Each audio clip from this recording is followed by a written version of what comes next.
Perfecto. Ahorita sí vamos a buscar acá.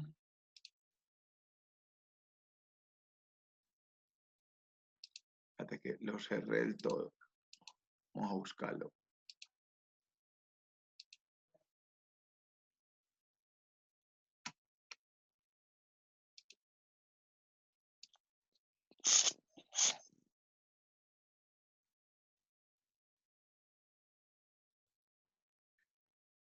Quería mostrarles algo acá. Espérate, yo lo busco.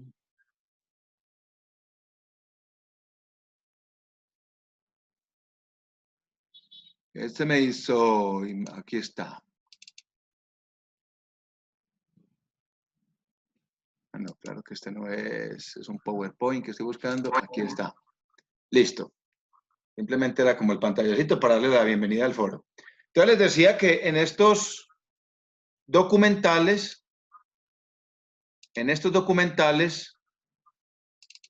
pues vemos más la crudeza.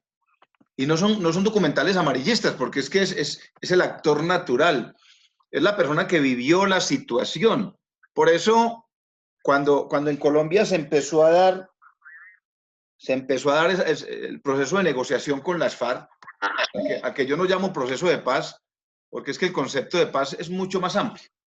Entonces, cuando se empezó a dar el proceso de negociación con las FARC, nos encontramos con un país totalmente polarizado, con un país totalmente dividido, y uno veía, por ejemplo, cuando las víctimas opinaban, la gente que sufrió el rigor de la guerra, la gente que sufrió en carne propia el dolor, un Bojayá, la masacre del Aro, la masacre de San Martín Meta, una cantidad de situaciones de dolor y de angustia, y estas mismas personas pidiendo, rogando, porque se suscribiera un acuerdo y una negociación con las guerrillas.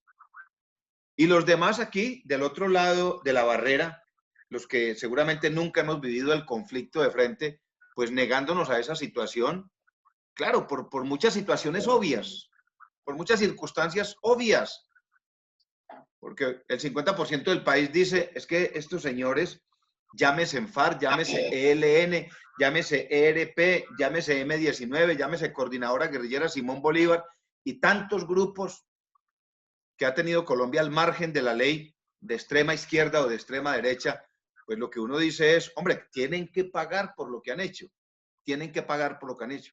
Las víctimas decían, el precio que vamos a tener que pagar para que esta gente se desmovilice es muy grande, porque es casi que un perdón y olvido, pero reclamaban angustiosamente el poder regresar a sus tierras, el poder recuperar sus familias, el poder llorar y enterrar a sus muertos, que es una cosa, yo diría que es una cosa de la dignidad humana. Yo no me puedo imaginar uno como padre con un hijo que fue secuestrado hace 40 años, 30 años, y que uno no sabe dónde está. Miren ustedes, hoy se está llevando a cabo un ejercicio de exhumación de cuerpos, 53 cuerpos, en el cementerio de Dabeiba, que fueron el producto de los falsos positivos, y así quedó en la impunidad y en el olvido de la justicia colombiana, cantidad de muertos puestos a título y a nombre de las guerrillas, a título y a nombre de los paramilitares, y tristemente decirlo y reconocerlo, a manos de las fuerzas del Estado, que eso suena terrible, tenerlo que decir, un soldado que es un campesino, que viene de estirpe humilde, matando a otro campesino simplemente por cobrar, por disfrutar de un permiso, de unas vacaciones, lo que se conoció como los falsos positivos. Entonces sean todos bienvenidos a este foro, Orígenes, Causas y Consecuencias de la Violencia en Colombia. Décadas de dolor, angustia y desesperanza. En la historia contemporánea de Colombia, pues siempre se nos ha dicho, mire, empezamos o le damos inicio a la violencia en Colombia, ubicamos sus inicios, ubicamos la violencia como punto de partida en Colombia, más o menos sobre la década de los 40, 50, que es cuando empieza en Colombia la violencia bipartidista. Pero lógicamente, lógicamente hacia atrás, hay un recorrido que nos da a entender que históricamente, desde el momento mismo de la conquista, desde el momento en que llegan los españoles a nuestro territorio, pues Colombia desde ese mismo momento es un país en conflicto interno. Un Profe, país, sí. pero más que todo, como usted dice, la década de los 40, más que todo se empezó a originar más la guerra pues, en Colombia. La violencia fue desde que mataron a Gaitán, que hubo Exactamente. la división de poderes, que eso viene desde arriba, desde los gobernantes, que los más ricos, que el grupo de los partidos tradicionales. Desde ahí viene todo, desde ahí hubo una división política y desde ahí empezó más que todo la violencia. Exactamente, Ingrid. Entonces, claro, lógicamente, desde el punto de vista del reconocimiento del concepto de violencia, casi que históricamente se nos obliga a irnos un poquitico más allá. Ingrid tiene toda la razón. Y casi que la reseña histórica de la violencia en Colombia está ahí, de 1940 hacia acá. Pero nosotros vemos, por ejemplo, en los cánones de la historia de Colombia, la Guerra de los 1000 días. La Guerra de los 1000 días. Vemos nosotros la Guerra de los feudos. Es decir, Colombia es un país que se ha movido permanentemente en guerra. ¿Alguien quería opinar ya para irnos adentrando en el foro? Sí, profe, yo quería decir algo. Sí, José. Lo que pasa, pues, desde mi punto de vista, yo creería que nosotros en la sangre tenemos la guerra, porque si usted se pone a ver cómo nos colonizaron a nosotros, eso fue a punta de bala y guerra, yendo a las Indias y secuestrando a todo el mundo y matando a los indígenas desde ese año 1492. Entonces, desde ese momento, nosotros nos han venido como inyectando ese deseo de matar, como toda esa rivalidad. Entonces, por eso es que yo creo que son secuelas que se vienen viendo hasta ahora, pues que se ha arraigado mucho más por el tema, lo que usted tiene que decir, la división de poderes y todo lo que se ha venido viendo, el país desangrado. Exactamente. Entonces es decir, hay que buscar las raíces, hay que buscar las raíces. Sí, dale. Profe, sí, lo que usted dice, pues tiene toda la razón. Sí, Johan. Han pasado muchas guerras más allá, pues por allá en los años 1800, que salen que guerras entre federalistas, centralistas, guerra de los supremos, guerras civiles. Entonces lo que decía el compañero es muy cierto. Nosotros desde hace muchísimas décadas se viene viviendo como guerras civiles en el país, ¿sí? Por allá yo encontré algo de la guerra de Magna, guerras pues que se han vivido durante muchos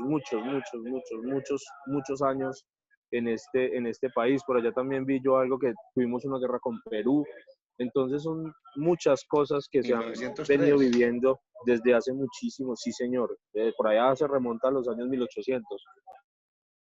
Sí, exactamente, Johan, y ustedes tienen toda la razón. Entonces, pero casi que la historia de la violencia en Colombia se centró, es decir, nos olvidamos un poquitico, como lo decía ahora Milagros, como lo decía Ingrid, nos olvidamos un poquitico de lo que ustedes acaban de mencionar, es decir, de esas raíces sociológicas y antropológicas de la violencia en Colombia. Y nos centramos, por ejemplo, en lo que es la violencia política, ¿ya? Olvidándonos de una cantidad de componentes que inclusive vive Colombia hoy en día, como lo es la violencia intrafamiliar, la violencia contra la niñez, la violencia contra la mujer, la violencia contra los líderes, que no es violencia política, sino simplemente de persecución personal.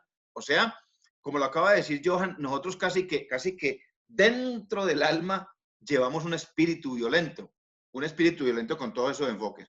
Para irle dando la palabra a cada uno de ustedes, recuerde, orígenes, causas y consecuencias de la violencia en Colombia. 1940 marca ese punto de partida, pues porque es la década en la que nacen las FARC, es la década en la que muere Jorge Eliezer Gaitán, es la década en que se busca poner fin al conflicto bipartidista, porque ya traíamos desde 1935-37, teníamos la violencia bipartidista, liberales matándose con los conservadores con los liberales. Teníamos para ese entonces una policía municipal que dependía del color político del mandatario de turno, es decir, una cantidad de componentes que lo único que hacían eran atizar el fogón de la violencia. Entonces, sobre la década de 1940 nacen las FARC, luego aparece el M-19 como una respuesta a la pérdida de las elecciones de Gustavo Rojas Pinilla. Luego aparece el ELN, pues diría uno que muy contradictorio, porque entrar a la guerra y a matar gente con una filosofía religiosa. Ellos entraron el ELN nació con una filosofía cristiana. De hecho, uno de los cofundadores del ELN, el cura Camilo Torres, un sacerdote real, sacerdote de verdad, que se formó en Colombia y en Europa, y que luego terminó en las filas con un fusil que nunca supo manejar y que en el monte no alcanzó a durar más de 2 o 3 meses. Y dejarles como último apunte, ya porque yo quiero que aporten ustedes, que sean ustedes los que participen, dejarles como último aporte, como último apunte, que el departamento del Quindío fue un departamento violento en la época del bipartidismo, demasiado violento, y fue uno de los departamentos con un gran aporte a la conformación de grupos guerrilleros. ¿Se han escuchado hablar de Pedro Antonio Marín o Manuel Marulanda Vélez, alias Tirofijo, campesino del municipio de Génova, que llegó a liderar una guerrilla con cerca de 40.000 hombres, una persona sin estudios, sin ninguna formación académica, y logró conformar un grupo de esos terrible desde todo punto de vista y aterrador, pues el liderazgo que logró ejercer con Jacobo Arenas y otra cantidad de gente. Quindiano, este señor.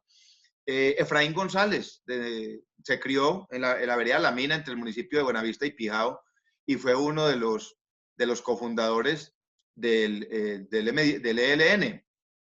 Y los fundadores del ELN, todos santanderianos, pero criados en Calarcá y en Buenavista, los famosos hermanos Vázquez Castaño, Fabio Vázquez, Antonio Vázquez, que luego terminaron de alguna manera traicionando al cura Camilo Torres, porque el cura Camilo Torres, que fue el fundador de la Facultad de Sociología de la Universidad Nacional, era un sociólogo, un filósofo y un teólogo. Él de guerra no sabía nada, él simplemente sabía de revolución. Él quería cambiar el mundo, quería acabar con las desigualdades en Colombia, y terminaron convenciendo los hermanos Vázquez Castaño de que se fuera al monte, porque de alguna manera ellos sentían que él les estaba quitando liderazgo, y repito, a los 2 meses de estar en el monte, él murió. Sí, ¿y Gustavo Rojas Pinilla, de qué hacía? ¿Él era de la FARC o qué? No, Gustavo Rojas Pinilla fue un militar que se tomó el poder, el primer golpe de Estado y el único que ha tenido Colombia, 1962-63, él toma el poder por la fuerza, pero demuestra ser un excelente presidente. Gustavo Rojas Pinilla le permitió a la mujer adquirir la cédula de ciudadanía y poder votar. Hasta 1950 la mujer en Colombia no tenía cédula.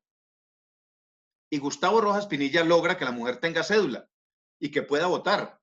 La primera mujer en cedularse en Colombia fue la esposa de Gustavo Rojas, doña Carola de Rojas, y la segunda mujer en tener cédula en Colombia fue doña María Eugenia Rojas de Moreno. Y doña María Eugenia todavía está viva. María Eugenia es la mamá de Samuel Moreno y de Iván Moreno, los niños que están en la cárcel por corruptos. Y Gustavo Rojas Pinilla demostró ser un excelente presidente. Luego renunció al poder y se presentó por elección popular contra Misael Pastrana Borrero, y cuenta la historia que el sistema electoral le robó las elecciones a Gustavo Rojas Pinilla y se las entregó a Misael Pastrana Borrero. Le entregó el triunfo a Misael Pastrana, y de inmediato, el 19 de abril de 1970, nace el movimiento guerrillero M19, que después se desmoviliza y que después llega a apoyar la Asamblea Nacional Constituyente. Parte de la desmovilización de ellos estuvo en que les dieran unas curules en la Asamblea Nacional Constituyente, y fue uno de los grupos políticos que venía de una guerrilla que más aporte le hizo a la constitución política, porque de ellos fue donde surgió la idea de la gran mayoría de los mecanismos de participación ciudadana. Hoy en día tenemos relevos generacionales que vienen de esa guerrilla. Por ejemplo, Jorge Iván Ospina, el alcalde de Cali, es hijo de Iván Marín Ospina, que fue un militante del M19. Daniel García, que es el fundador quindiano, fundador del Partido Verde, es hijo de Néstor García, uno de los altos mandos del M19. Y tenemos todavía, por ejemplo, Gustavo Petro dando la pelea con 8 millones de votos en todo el país, Antonio Navarro Wolf todavía dando la pelea, y muchos otros. Entonces, esa es la historia de Gustavo Rojas Pinilla. Sí, Joan.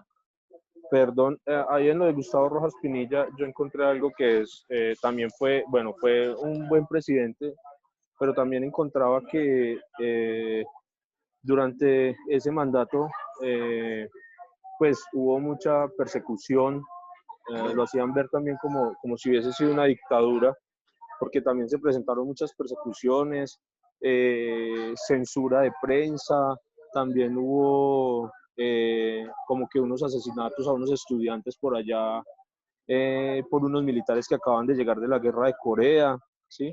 Entonces también se presentaron muchas cosas durante este gobierno del general Gustavo Rojas Pinilla. Claro, Johan. Claro, porque no dejaba de ser un gobierno militar. Qué bueno, Johan, qué buen nivel de consulta, hermano, excelente. Claro, Gustavo Rojas Pinilla no dejaba de ser un gobierno militar. Y los gobiernos militares son totalitaristas de derecha. Son totalitaristas de extrema derecha. El único militar que terminó mostrando una tendencia de izquierda fue Hugo Chávez, que en últimas nunca demostró si verdaderamente era de izquierda o de qué era, pero terminó apoyando a las FARC y a una cantidad de grupos guerrilleros. Pero el gobierno de Rojas Pinilla fue eso. Y también fue un gobierno negativo porque fomentó la violencia bipartidista, que luego se tuvo que venir a conformar el Frente Nacional para poder terminar con esa situación. Entonces, cierro mi intervención porque uno se va enamorando de este tema es muy bacano. La historia de Colombia, vista, que ha sido cruda, ha sido dura, ha sido triste, ha sido, como dice acá en esta primera diapositiva, han sido décadas de derramamiento de sangre, de dolor, de mucha angustia, de mucha desesperanza, de muchos muertos, de muchos secuestros, de muchos desaparecidos, de la izquierda, de la derecha, de las fuerzas del Estado, de todo lado. A pesar de todo eso, pues es una historia que todos, como ciudadanos del común, la debemos conocer. Entonces termino por compartirles esta imagen que ustedes están viendo ahí en pantalla. Eso es una foto que refleja la crueldad de la guerra, algo de la crueldad de la guerra. El personaje que ustedes ven allá metido entre ese hueco, detrás de esa pared derrumbada, ese soy yo. Esa foto, y tengo total claridad, esta foto fue tomada el 20 de abril de 1988. 20 de abril de 1988. Yo terminé mi bachillerato diciembre de 1984 y les contaba a ustedes. Vale, Carlos Arturo, bienvenido. Buenas noches, qué pena, y no que es internet acá, mejor dicho, acá y no me conecto. Tranquilo, hermano, tranquilo, que aquí lo esperamos. Entonces, terminé mi bachillerato y yo, pues, proveniente de una familia, no una familia pobre, no, una familia con los recursos para vivir. Mi padre era un jornalero, agricultor, trabajaba en las fincas de Buenavista, cogiendo café, haciéndole al asadón, ganándose un jornal para educar a sus hijos. Mi madre era empleada de bienestar familiar en oficios varios en un hogar infantil.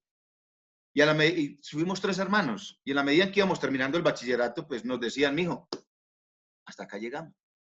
En ese entonces era difícil pensar en una universidad. Me fui siendo muy soñador a la Universidad de Gran Colombia y recuerdo que allá un profesor me devolvió diciéndome, mijo, esto aquí es para los ricos, esto aquí no estudia cualquiera. Y empecé a sentir haberme rechazado por la sociedad hasta que llegó un familiar y me dijo, hombre, váyase a la policía, allá están necesitando bachilleres. En ese entonces eran muy pocos los policías bachilleres que había y me presenté y de inmediato. Imagínense que yo me presenté en diciembre, en ese mismo diciembre presenté las pruebas en mediodía y me hicieron unas pruebas físicas, pruebas de salud, una prueba escrita, y el 2 de febrero terminé en Villavicencio Meta haciendo curso de policía.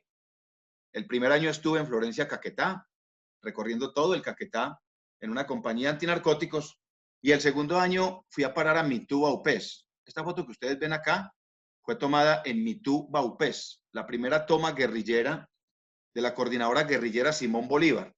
Ese grupo, coordinadora guerrillera, cuando ya la guerrilla en Colombia de las FARC, el ELN, el Ejército Revolucionario, el Ejército Popular de Revolución, cuando ya ellos se sintieron fuertes y vieron que podían tener cierto dominio político en el país, se unieron y conformaron la coordinadora guerrillera Simón Bolívar, se hicieron muy fuertes. Y entonces se tomaron Mitú, Baupés.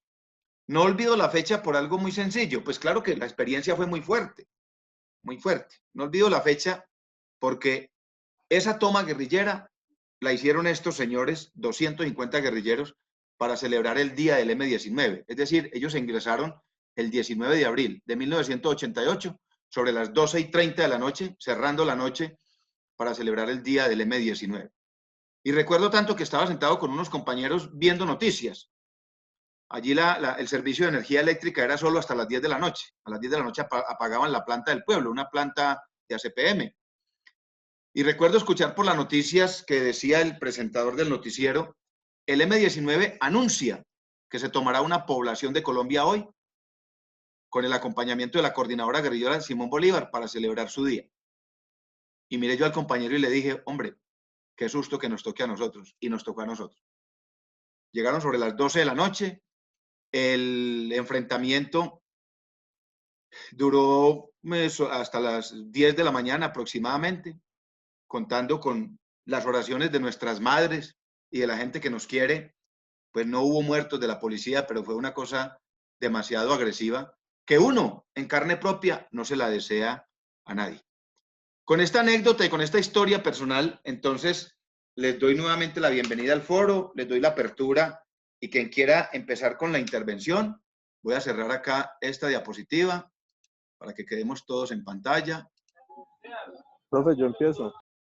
Listo, Johan, hermano, arranquemos que lo veo bien documentado y lo veo que le interesó el tema. Cuénteme, Johan, empiece por ahí. Profe, sí, la verdad uno, pues nunca, pues uno a veces se queda con lo que ven las noticias, ¿sí? Y no, pues como que le investiga más acerca del tema ni nada de eso, simplemente uno se queda pues como con eso, con lo que le dan las noticias. Aparte, pues mi generación, digamos que yo crecí viéndolo en las noticias, a mí no me tocó pues como tanto, sí, yo veía en las noticias y siempre vivíamos con ese temor de que acá pues como que pasara. Yo soy de la Tebaida, pero pues nunca vi como en carne propia esa violencia tan arraigada.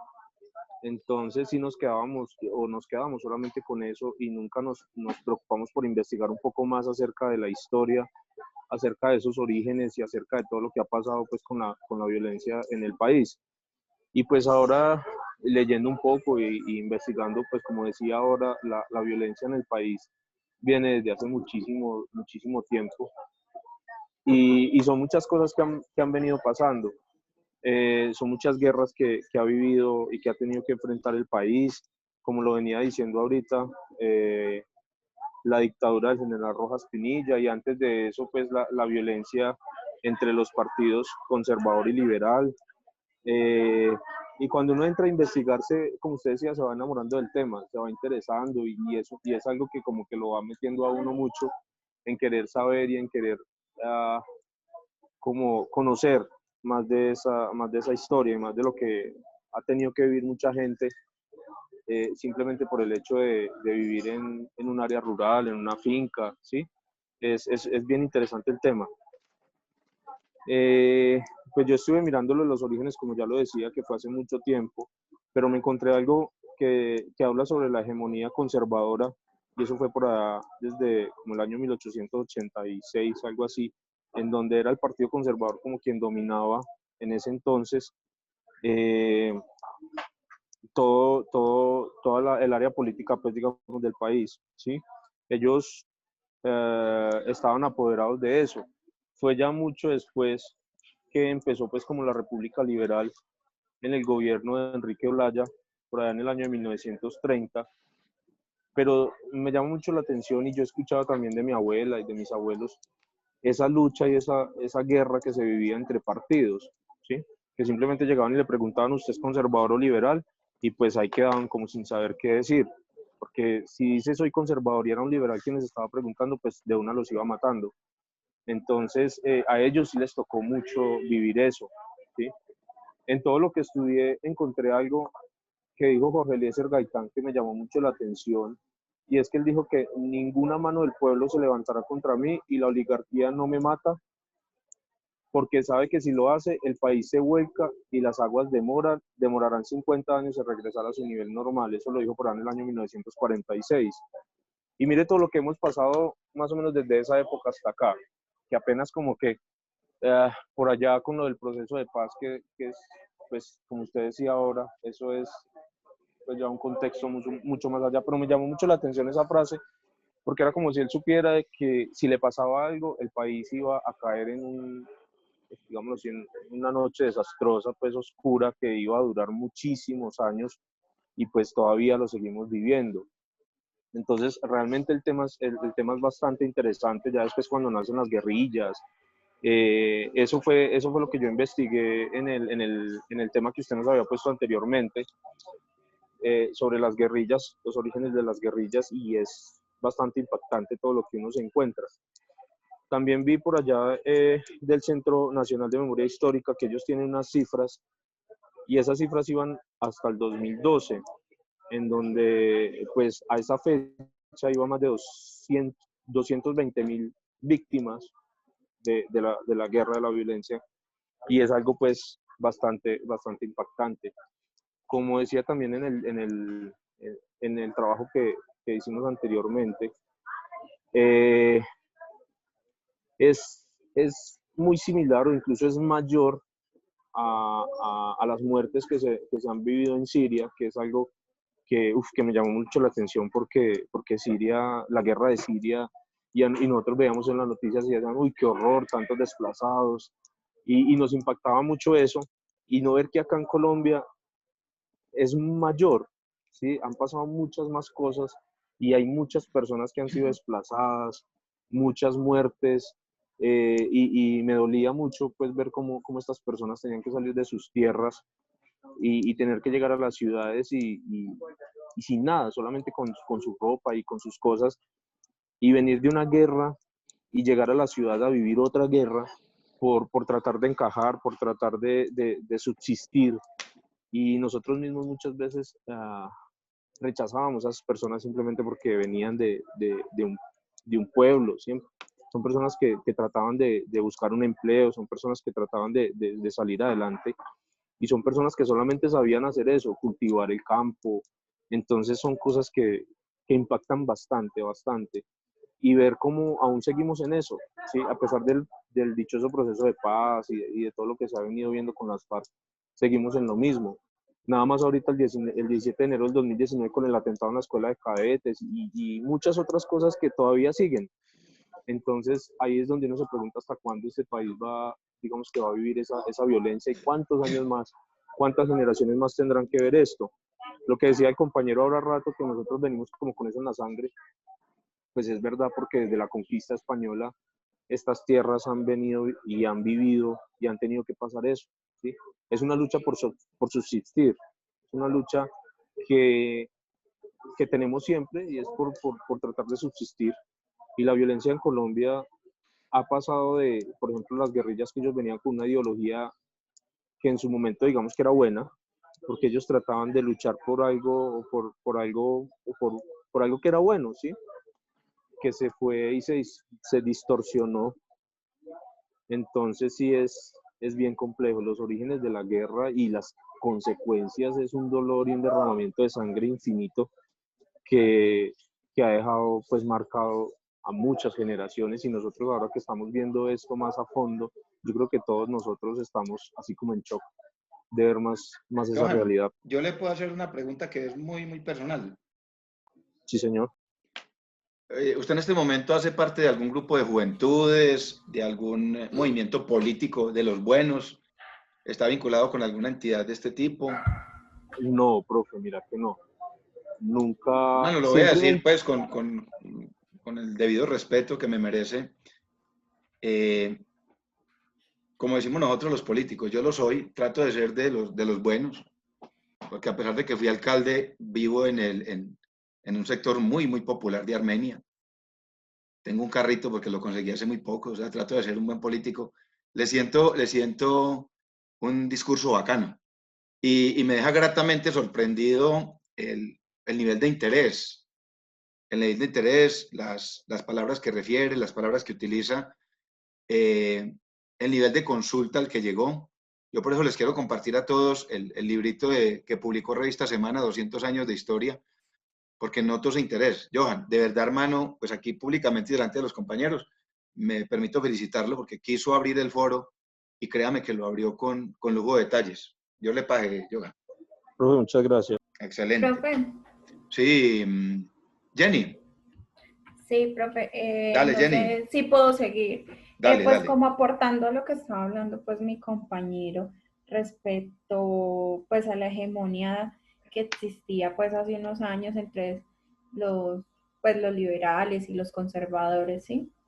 Entonces, yo quiero hablar de una parte pues que también afectó mucho como ese dominio entre esas entidades, que fue cuando ocurrió pues la guerra de los 1000 días, eh, donde en ese momento los liberales eran quienes pues dominaban, pues forjaban como la constitución federalista que llevaban en ese momento y pues decidieron como tal, los conservadores bajarlos y pues allí hubo una guerra, pues un derramamiento de sangre, una baja pues en la economía, porque pues en ese momento en que nos presentábamos, eh, Colombia como tal era más que todo como productor como agrícola, la gente vivía de ello y pues todo esto llevó a una baja pues totalmente depreciación del café y de todo debido a esta guerra. Aparte pues de la población que murió en ese momento, que fueron, si no estoy mal, fueron más de 100.000 colombianos, que en ese momento era como el 2,5% del total de la población que había en ese momento. Eh, Excelente.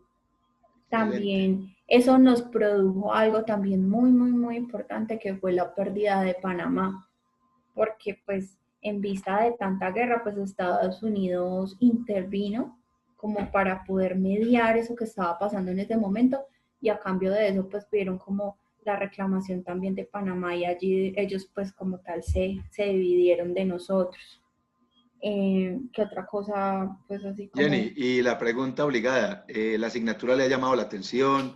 me ¿Ha, gusta mucho, es muy ha buena. sentido que como ciudadana de este hermoso país ha crecido en conocimiento? Qué rico conocer la historia de nuestra patria, ¿cierto? La historia Ay, real. profe, ¿sabe que me llamó mucho la atención? Sí, Pues que para ese tiempo también le dieron como entrada a las mujeres, porque normalmente en una guerra o en una cuestión de estas, revolucionarias, las mujeres no eran como tan apoyadas, pero en ese momento crearon lo que se llamaban las Juanas, que era un apoyo logístico que presentaban las mujeres.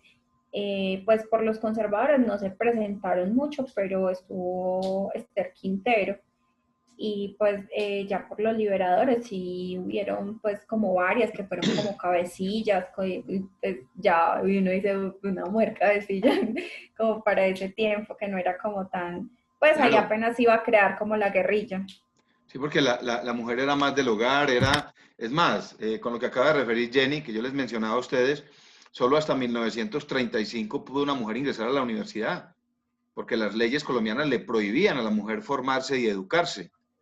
Y algo que se destaca, que ya también se los conté, es que el fundador de la Universidad Remington fue el primero en crear en Colombia, don Gustavo Vázquez, en crear un instituto para formación de secretarias ejecutivas, mujeres. Y solo hasta 1956 pudo la mujer votar, hacerse partícipe en procesos electorales. Y en esas elecciones participó 1.900.000 mujeres. Estaban reclamando, estaban siendo ávidas de que se les reconociera políticamente. Yanni, muchas gracias. Excelente apreciación. Profe, Puedo seguir yo. yo, Sí, hágalo. sí, profe, también quería de pronto aportar, pues también dentro de eso que decíamos de las mujeres, también hace unos años con Manuela Beltrán, que fue la que se atrevió como tal a romper los edictos de las contribuciones. Hace unos años, pues como cuando existía eso de que o sea, querían cobrar como los impuestos y todo de manera agresiva y lo que ellos querían, ella se atrevió a romperlo para que el pueblo hiciera como divulga y protesta. Listo, Jenny. Excelente. Mire, enfoque mujer, Jenny, enfoque mujer. ¿Quién va entonces? ¿Está Ingrid y quién más? Yo, Yo, profe. pues, Listo. Entonces vamos así. Ingrid primero, Sebastián y luego creo que José levantó la mano. Dale, Listo, Ingrid, profe. y luego Sebastián. Yo de lo que investigué iba a hablarle un poquito también sobre pues, de la guerra, pues de los partidos también conservadores, que eso se inició pues en la guerra del siglo XIX, ¿no? Que hablaba de los partidos. ¿Me estás escuchando, profe? Sí, claro, dale, que ahí te estamos escuchando perfecto. Que hablaban que los partidos conservadores y el Partido Liberal se han institucionalizado, pero el Partido Conservador se caracterizaba por tener una agenda continuista de un sistema social político que proteja los intereses de una clase específica, ¿no? O sea, más que todo para los ricos. Ellos protegían los intereses de la clase adinerada. Y mientras que los liberales se presentaban más que todo para reformar la defensa de los intereses de comerciantes y de los grupos menos favorecidos en la sociedad. Esa lucha duró más que todo. Hubieron 50, decía también en la historia que yo leí, que decía que duró 50 guerras civiles, en las cuales 14 fueron contra los conservadores, contra los liberales, y 2 de ellas fueron liberales contra conservadores y 38 liberales contra liberales. Y el enfrentamiento pues, desencadenó lo que lo conocemos como el periodo de la violencia. Ahí fue que pues, nació eso, ¿no? El periodo de la violencia. También averigüé, profe, de los conflictos y los antecedentes históricos en Colombia, que hablan que en los últimos 60 años había estado marcado por conflictos armados en su inicio, la desigualdad, la participación y por falta de la tierra, ¿no? Por apoderarse de las tierras. Y la falta de espacio de participación política dieron también la cabida de un abuso de la violencia y la lucha armada, un método que en los años siguientes se fue reforzando con la irrupción del narcotráfico y el narcoterrorismo. Que ahí fue que aparecieron, profe, pues los actores que fueron como la guerrilla, ¿no? Los actores políticos y la Fuerza Armada. Que ahí fue que la Fuerza Revolucionaria, que eso le dieron como nombre de Guerra Fría. Y la guerra contra el terrorismo que ha sido transformada en conflicto y una razón de ser método.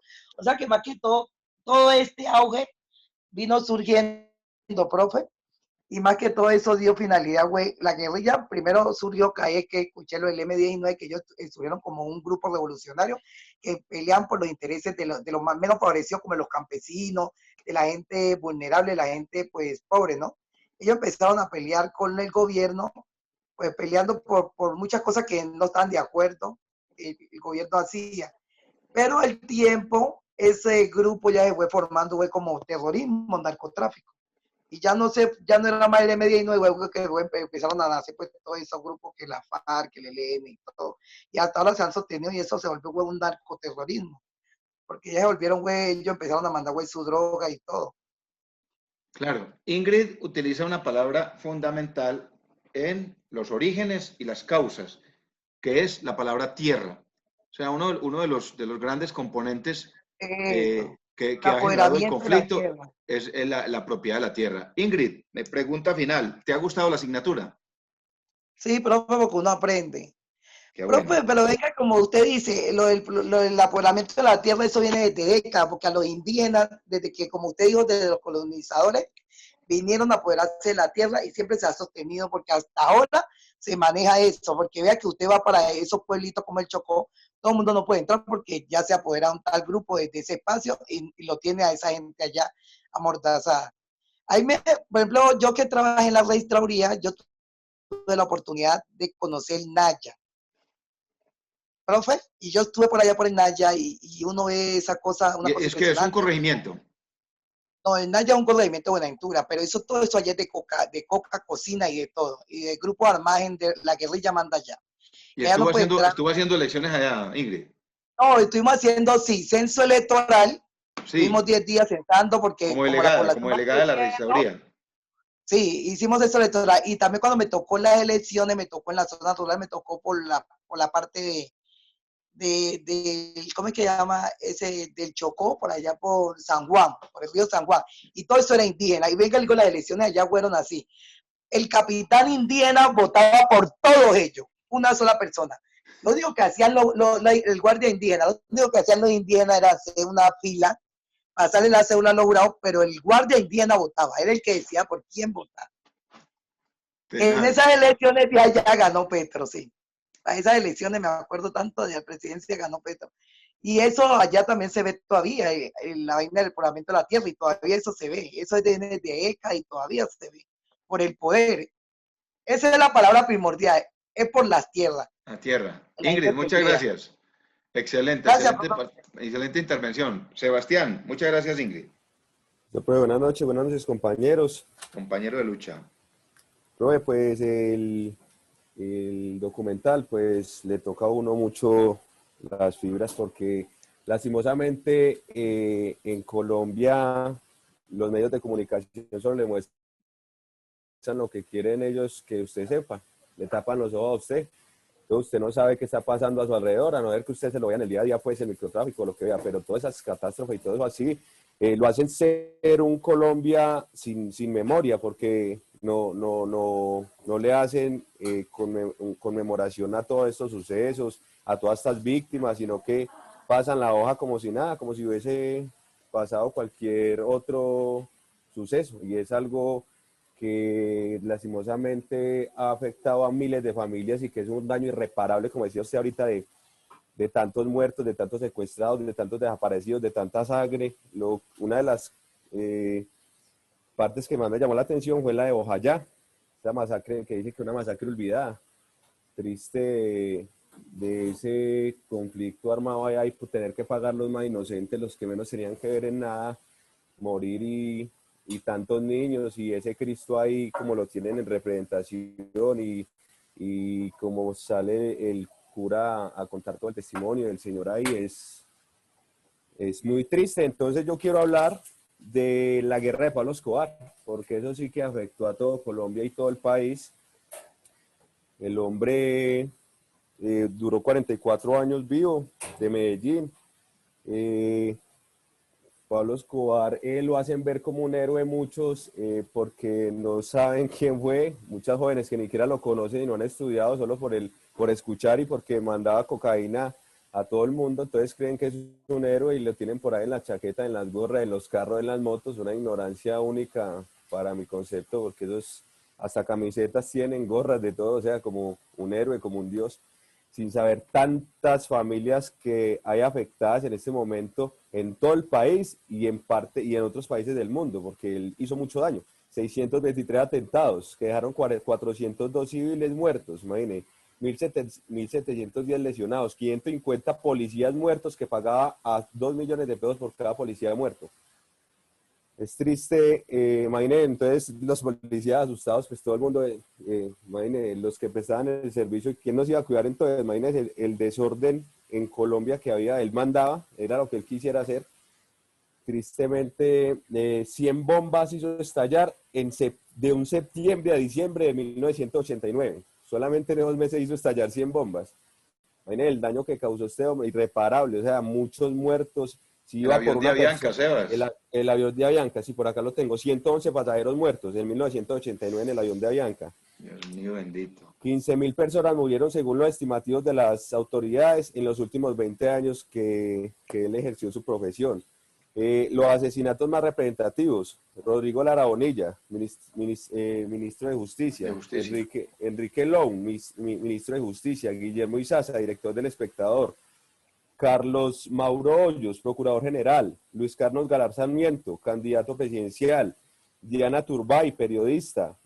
Antonio Roldán Betancur, gobernador de Antioquia. Francisco Santos, jefe de redacción del Tiempo. Profe, ¿usted cree que si legalizan la droga, la cocaína en Colombia, baja un poquito la violencia y la corrupción? Hombre, eso es un conflicto, es un debate que se viene dando inclusive a nivel internacional.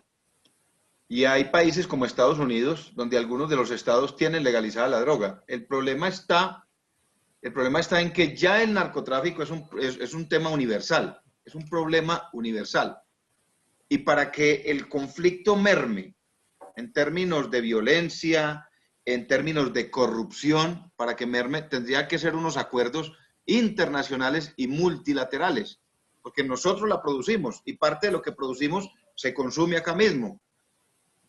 Pero el gran mercado lo tenemos es por fuera. Entonces, mientras por fuera no se legalice el consumo, los precios seguirán elevados, que es lo que genera, realmente lo que genera el conflicto, la muerte y la corrupción a través del narcotráfico, son los altos precios de la droga y la dificultad que tiene para poderla comercializar.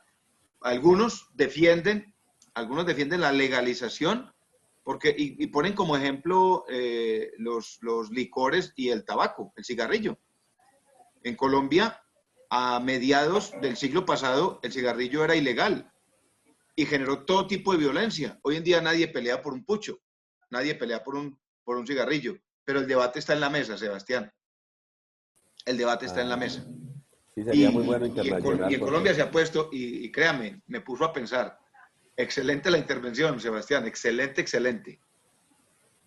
Bueno, profe, no, Profe, sí, ¿puedo seguir ahí yo después de Sebastián? ¿Te falta algo, Sebas, para que siga José?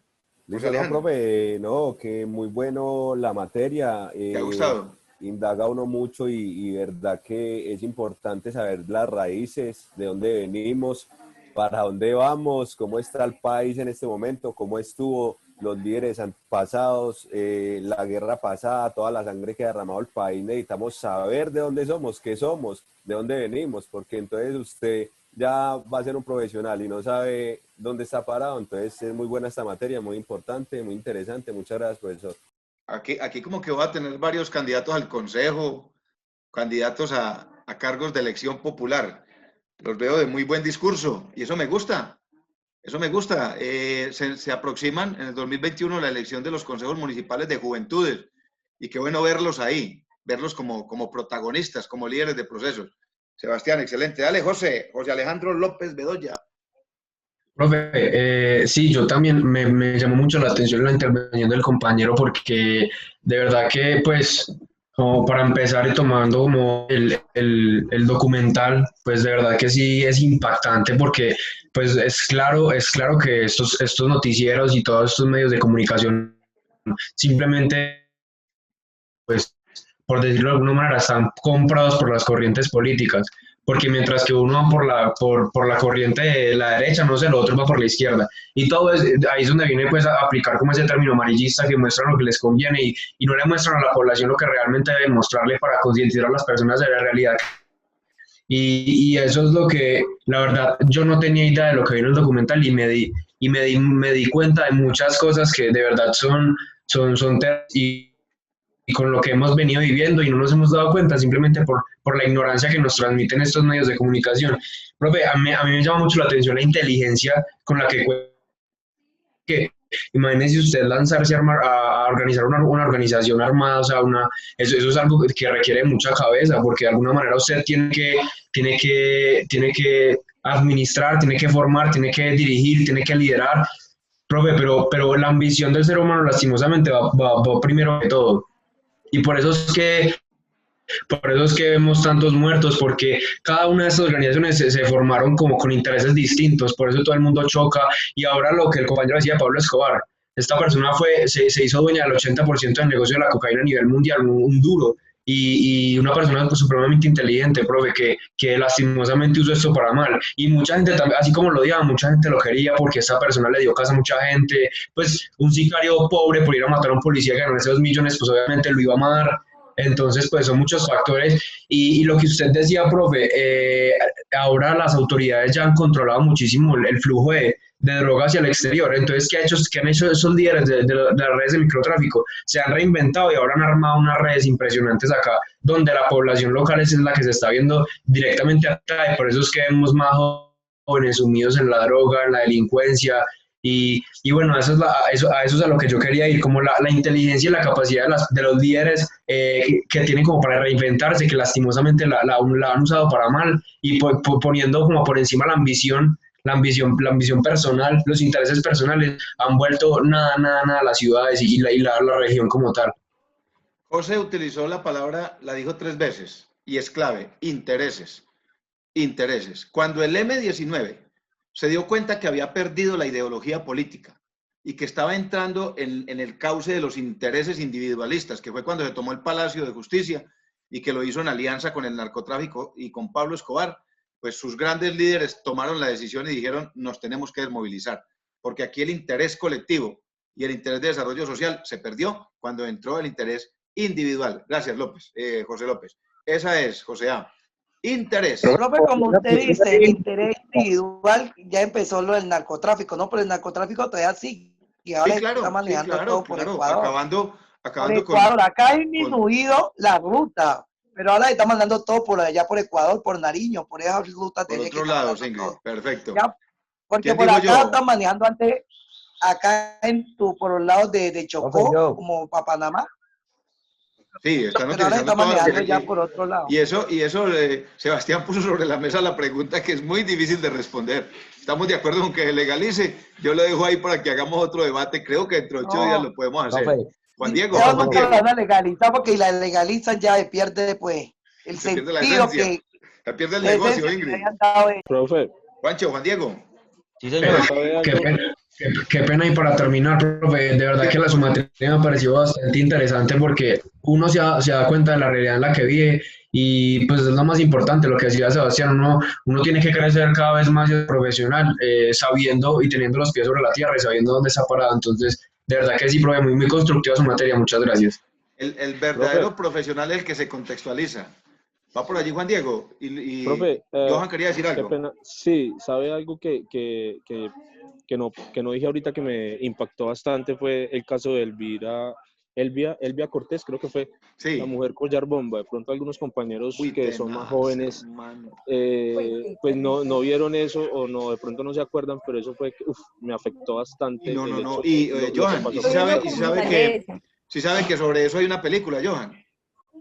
No, Sí, no, mira que no Dentro, sé, dentro pero de hay 8 días una es les voy a traer película. les voy a traer el enlace. Lo que pasa es que es muy fuerte y sobre todo el tiempo de la película está uno angustiado, está uno con ganas de llorar. Es muy, muy, muy fuerte, pero sí, la historia es fuerte y así hay que verla y hay que verla desde la objetividad. Excelente apunte, Johan. José A, Profe, yo creo, excelente. Voy con Juan Diego y luego con Jaime profe, Doya. sí, sí. Juan Diego, dale, Sí, Juancho. señor. Buenas tardes, compañeros. Profe, bueno, ya muchos compañeros han mencionado mucho lo que es sobre el narcotráfico. Al hablar, pues me voy a enfocar más que todo como en una región de la cual soy. Yo nací en el Urabá antioqueño, mi familia es de allá, ¿sí? Entonces, pues vivimos pues como lo de la violencia muy cerca. Pues yo estaba muy pequeño, pero mis papás siempre me comentan sobre eso. Entonces, quiero enfocarme pues como en esta región, en el Urabá antioqueño, ¿sí? Como para darles Bueno, a conocer un poquito, es la región costera de Antioquia sobre el Mar Caribe, ¿sí? Es la región bananera y platanera más importante del país. Esta está conformada por 11 municipios, que son Mutatá, Murindó, Vigía del Fuerte, Apartadó, Carepa, Chigorodó, Turbo, Arboletes, San Juan de Urabá, San Pedro de Urabá, Necoclí. Sí, me faltó Dabeiba. la Beiba, Sí, señor, de lo que se hablaba pues ahorita de los, listo. las exhumaciones. Esta Urabá siempre ha sido pues comparada en el imaginario con un territorio sin más ley que la de las más fuertes, ¿sí? Marcada pues por una violencia endémica y disputada por los grupos armados en conflicto. El boom bananero y la colonización masiva, tras la apertura y la colonización masiva, se remontan a los años 60, con el fin de la construcción de la carretera entre Medellín y Turbo. El fenómeno migratorio se amplió determinado por el apogeo del comercio del banano. 300 fincas bananeras fueron acondicionadas. Decenas de miles de migrantes se instalaron en la región, atraídos por la demanda de mano de obra de las bananeras, pero también por la promesa de baldíos selváticos vírgenes por colonizar. Frente a la ola migratoria sin precedentes, las infraestructuras, los servicios públicos y la presencia institucional fueron extremadamente insuficientes para responder a las necesidades. Los archivos registran un número sorprendente de pleitos que dejan constancia de irregularidades, como la compraventa forzada bajo amenazas, la falsificación de firmas y documentos oficiales, las diversas presiones que van desde la amenaza hasta la agresión física, que conducen al asesinato o al desplazamiento de los propietarios legítimos. De esta situación nace un entorno de violencia crónica en la zona, como consecuencia de la ausencia de un poder judicial eficaz.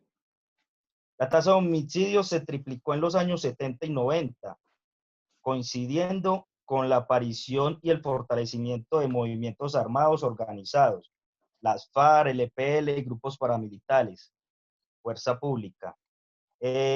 Como consecuencia de todo lo anterior y sumado a esto, entre diferentes grupos de margen de la ley, se empieza a evidenciar un nuevo flagelo conocido como el desplazamiento forzado por diferentes causas.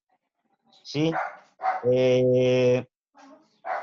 Podemos decir que Masacres de las Bananeras en 1988. Un grupo de 30 hombres con lista en mano fueron llamando uno a uno a 17 trabajadores que fueron obligados a salir y ponerse en filas. ¿Sí? Minutos después fueron fusilados. ¿Sí? También se dio lo que fue la masacre de La Chinita. El 23 de enero de 1994, un grupo de guerrilleros de las FARC, en compañía de grupos de residentes del EPL, entraron al barrio La Chinita de Apartadó y asesinaron a 35 personas. Según el Centro Nacional de Memoria Histórica, fue el peor de las más de 18 masacres que hubo en el Urabá antioqueño por esa época. Además, fue el inicio de uno de los más sangrientos periodos de la violencia que ha vivido esta región. Entonces, profe, pues esto pues me marcó mucho, ¿sí? Porque pues lo que me dice mi papá fue un administrador de una finca bananera. Él me decía que que cuando él entraba a la finca, se encontraba muertos en la carretera. Entonces esto pues me marcó mucho. Pues yo estaba muy pequeño, pero ahora él habla y me cuenta pues muchas historias sobre eso. Por ejemplo, el suegro fue artífice, él fue desplazado, lo amenazaron, pues lo hicieron ir de la región 3 veces. Entonces esto siempre pues nos ha marcado.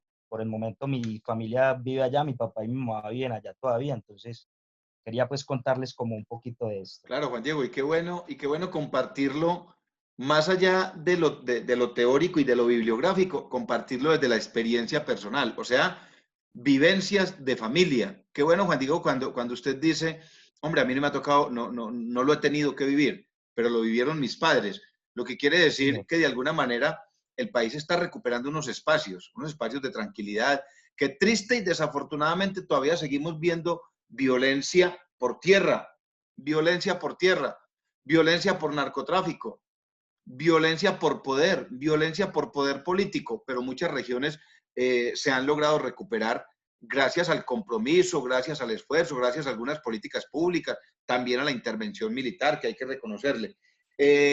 Juancho utiliza una palabra clave en Colombia, la violencia endémica. Son 3 o 4 zonas del país a las que se les ha reconocido territorio con violencia endémica. ¿Qué significa endémica? Que es una violencia que se ha creado allí mismo. Por ejemplo, una especie endémica, un árbol de especie endémica es aquel que se da en esa región, crece en esa región y es nativo de ahí. O sea, que son violencias, lo que acaba de mencionar Juan Diego, el Urabá, la violencia nació alrededor del cultivo de banano, alrededor de las bananeras y de todos los intereses de compañías internacionales, Juan Diego. Sí, señor. Claro, y tenemos, por ejemplo, violencia endémica en Cauca y Nariño con el tema del narcotráfico, violencia endémica en Chocó, en lo que es Bajo Baudó, con todo el tema de la explotación aurífera, explotación de oro. Juan Diego, muy bien por compartir la experiencia. Y esa experiencia verla desde lo teórico. Andrés Felipe. Listo, profe, gracias. Gracias, Juan Diego. Muchas gracias, hermano. Andrés Felipe. Buenas noches. Señor, yo quería aportar un poquito sobre los compañeros que hablaron sobre el narcotráfico. Quería unir las dos partes, ¿sí? No me quiero ir ni muy izquierda ni muy derecha. Pues que el narcotráfico va más allá de, digamos, de la izquierda a la derecha. Se encuentra posicionado en la mitad. No va ni a un lado ni va al otro. Pues la problemática del narcotráfico en Colombia nació de forma como imperceptible, como a los principios de la década de los 50. Y fue creciendo de una manera poderosa que inclusive en la actualidad, o sea, ha puesto como en jaque a nuestro gobierno nacional, ¿sí? Vivimos las consecuencias día a día, la violencia. Digamos que como decía los compañeros, tienen asociado al narcotráfico como a la década de Pablo Escobar, la década de los 60, de los 70 más o menos. 80, 90 más o menos, sí. Sí, señor. Sí, porque en la década de los 60 aparecieron los cultivos extensos Sí, con la cultura hippie, que fue como por la popularidad la en la marihuana. marihuana. Sí, la marihuana. Exacto. Y en los 70 ya trasciende como a la comunicación del llamado Bonanza Marimbela. Sí, En que la fue Guajira. como un periodo durante, sí señor, que fue el periodo durante que se produjo la entrada de grandes cantidades de dólares a Colombia, el producto de actividades de narcotráfico y pues cultivos ilícitos. Pero para esa época solo estaba como la importación ilícita de marihuana, la exportación, ¿cierto? La exportación. Bueno, a la década de los 80 influyen ya varios elementos como fueron el surgimiento de cultivos de coca en el territorio colombiano, puesto que esta base de coca fue traída de Perú y Bolivia. Y en la segunda tenemos la aparición de cultivos de amapola en los departamentos de Tolima y el Huila.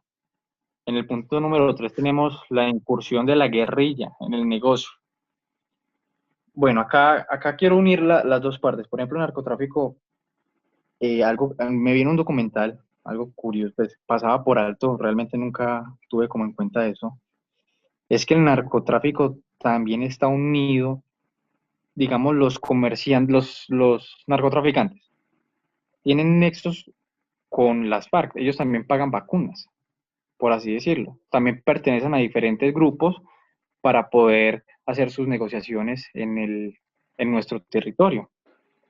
Actualmente ha cambiado un poco porque ya el cartel de México se está posicionando y está como tomando gran apoderamiento en nuestro sector y eso como que varía un poco. Y según nuevos estudios se ve como un gran confrontamiento porque pues la guerrilla se quiere posicionar y obviamente no va a dejar que se apoderen del territorio y que vayan a monopolizar todos los cultivos. Entonces, lastimosamente, según varios informes, en Netflix inclusive apareció un breve cortometraje sobre eso. La violencia diaria que podemos afrontar ahora con esos nuevos grupos armados, se van a confrontar, pueden crecer nuevos grupos, y pues como se vio en la década de los 70, profesor, es algo muy Sí. triste porque, pues imagínese. También tenemos los carteles de Medellín, bueno, ya fue como a finales de cuando Pablo Escobar ya estaba como en su deceso, fueron teniendo como su último escándalo fue el proceso 8000, en el cual se demostró la financiación de la campaña del presidente Ernesto Samper, si no estoy mal, por Ernesto parte del cartel Samper, de Medellín, exactamente. y en el proceso 8000, que fue el proceso judicial emprendido en contra del entonces presidente de Colombia, bajo la Ernesto acusación Samper Pizano. sí, se acusó de recibir financiación del narcotráfico en su campaña presidencial. Entonces también vemos como que no sabemos qué entidades están untadas de esto. ¿Sí me entiende, profesor? Pueden sacar la cara y decir que vamos en contra de eso, pero están recibiendo dinero. Algo lastimosamente que nunca vamos a saber, tampoco lo van a contar.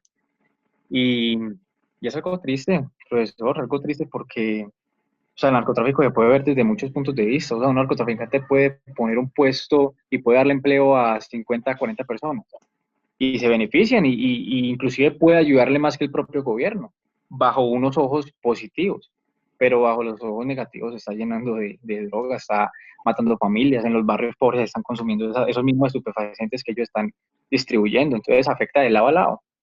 Las personas lo pueden ver desde algo positivo, pero no en la realidad de lo negativo. Muchos defienden, pero nunca van a ver como la otra cara, la otra puerta. Sí, Andrés toca otra palabra bien, bien importante como generadora de violencia en Colombia y es el tema de la corrupción. Cuando él menciona el proceso 8000, no solo en el proceso 8000, sino en muchos procesos políticos en Colombia ha estado presente el narcotráfico. De hecho, en el primer gobierno del doctor Álvaro Uribe, en el primer gobierno del presidente Álvaro Uribe, se llegó a pensar en que iban a tener que clausurar el Congreso de la República porque más o menos el 40% de los integrantes del Congreso terminaron siendo o de narcopolítica o de parapolítica, es decir, que llegaron a ocupar sus curules con dineros del narcotráfico. Entonces, el concepto de corrupción como un hecho generador de violencia. Perfecta esa intervención y un enfoque muy, muy claro. Hoy tenemos, por ejemplo, el coronel de la policía, que fue el que, dicen los historiadores, fue el que le dio muerte a Pablo Escobar, el coronel Hugo Aguilera, está en la cárcel. Y campantemente el hijo es el gobernador de Santander. Y el otro hijo ocupó el cargo hace 4 años. Y el papá fue gobernador de ese mismo departamento. Y hoy don Hugo Aguilera está en la cárcel porque le dio muerte a Pablo Escobar y luego se alió con los narcotraficantes del Cartel del Valle, con los hermanos Urdinola y todo este combo de la contraparte de Pablo Escobar. Entonces, la palabra corrupción. Gracias, José. Perfecto ahí. Andrés, perdón. Andrés, excelente intervención, hermano. Muchas gracias. Jaime, por allí está Jaime Bedoya. Señor profe. Sí. Profe, me deja de Jaime después. Después Carlos Arturo. Listo, Jaime Bedoya y va Carlos Arturo. Excelente el debate. Dale, Jaime. Profe, le iba a un aporte ahí al profe. compañero. Dale, Ingrid, démosle un segundito a Ingrid y para darle a Jaime. Claro que sí, Con lo que decía el compañero, el que estaba hablando ahora, que eso es verdad. Nosotros aquí estamos pasando, en Colombia, estos momentos está viendo pues una violencia muy dura porque se han metido los carteles de Medellín, el cartel de Sinaloa, que se han querido aprovechar más que todo en la tierra, más que todo en el Nariño y por allá por Valledupar, por los lados de allá. Y se quieren aprovechar de más que todo el territorio. Y por eso es que también hay enfrentamiento, por eso es que se ve mucho muerto y mucho desaparecido. Porque el apoderamiento quieren venir los mexicanos a apoderarse de acá de Colombia. Y por eso también es que ve mucha guerra, pero no. Mucha violencia, pero yo creo que la guerrilla no va a dejar que se apoderen pues de eso, ¿no? Está complicada la cosa, Ingrid. Sí, dale, Jaime. Muchas gracias, Ingrid. Profe. Bueno, pues yo investigando ahí sobre los orígenes de la guerra en Colombia, de las causas, de las consecuencias, veo en la revista Semana una publicación, ¿cierto?, donde hablan de la señora Ana Elvia Cortés y veo una foto donde esta señora tiene puesto un collar bomba, ¿sí? Me encuentro como el relato, como las palabras que ella estaba cruzando con su intendente de la Dijín, que era el que estaba pues encargado como de quitarle este collar, sí, de tranquilizarla a ella. Entonces me encuentro aquí algo muy triste y pues quiero como leérselos y, no sé, como llevarlos como a esa situación que estaba viviendo estas personas en ese momento, ¿sí? Entonces dice así, profe. Le dicen, tranquila mi señora, muy tranquila que esto lo vamos a terminar en unos minutos. Y después nos vamos a almorzar juntos. Es más, yo la invito. El subintendente de la Dijín, Jairo Hernando López, de 28 años, conversaba con doña Elvia Cortés de Pachón, de 53 años, en una orilla de la carretera circunvalar de Chiquinquirá. Eran las 12 del mediodía del lunes 15 de mayo y pese al inmenso riesgo de la operación, el técnico no daba muestras de miedo. Ella, en cambio, estaba aterrada. Tenía en su cuello un artefacto en forma de tubo de PVC, un collar cuadrado herméticamente soldado y con 4 sistemas diferentes de explosivos, que le fue colocado 8 horas atrás por 4 hombres que interrumpieron en su humilde casa campesina, donde ella era feliz cultivando sus matas de maíz, cuidando sus vacas, sus gallinas. Los hombres llegaron vestidos de negro y encapuchados, con 4 armas de fuego, un cuchillo en forma de daga. Con estas intimidantes armas, intimidaron a la señora y a su esposo Salomón Pachón, de 67 años de edad. Para evitar molestias, previamente envenenaron al perro. A mí no me vayan a colocar eso, le pidió la señora. Los hombres, sin hacer mención alguna de que, sin hacer mención alguna de la organización que le estaba colocando este collar, le exigieron que consiguiera 15 millones de pesos. De lo contrario, amenazaron con explotar el collar bomba. Nosotros no tenemos esa plata, contestó la pareja. Ustedes no, pero su hijo trabaja con una corporación de ahorro que, que las que las hace allí. Y se marcharon dejando un casete en el que hacían la demanda del dinero y explicaban los mecanismos para desactivar el artefacto explosivo y el riesgo que se corría si alguien intentaba retirarlo del cuello de doña Elvia Cortés. Para no leerles tanto esto, profe, me voy a ir un poquito más adelante y dice así: con las manos limpias, López empezó su labor y le provocó una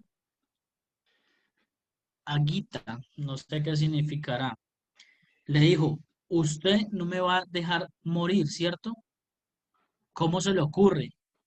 De esta ambos salimos vivos, le dijo mientras le daban de beber agua con unos calmantes.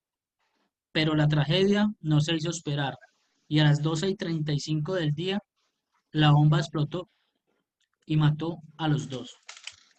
Jaime, eso parece que... Esa es la imagen que yo encontré, que es una imagen donde, o sea, es aterradora. Es una imagen donde los derechos humanos se ven vulnerados en su totalidad. O sea, esa imagen no tiene explicación alguna, profe. Ninguna. Sí, esa imagen Ese es, relato, Jaime, ese relato parece un escrito de terror, ¿cierto? sí, señor, Y ese seguramente relato, dentro de 20, dentro de 30, dentro de 50 años, cuando algún joven lo esté leyendo, lo esté compartiendo como usted lo acaba de hacer con nosotros, dirá y se preguntará, ¿eso sí fue verdad o sería mentira? ¿O sería que algún escritor de algún tipo de novela le dio por escribir esta historia tan tétrica, tan tenaz, tan desgarradora? Porque eso desgarra el alma. Yo recuerdo sí, totalmente esa imagen, porque inclusive eso lo empezaron a transmitir por medios de comunicación. En el momento sobre el eso mediodía fue que explotó esa bomba, Colombia lloraba. Todo el en mundo, directo, quien en tenía directo, conciencia, Jaime, el que tenía conciencia de lo que estaba viendo, todo el mundo lloraba, hasta el más niño. Jaime, qué relato tan fuerte, hermano, ¿cierto? así es. Y tengo algo también como para comentarles personal, ¿sí? Cuando yo presté mi servicio militar, lo presté en la Infantería de Marina, en el Cauca y Nariño, ¿sí?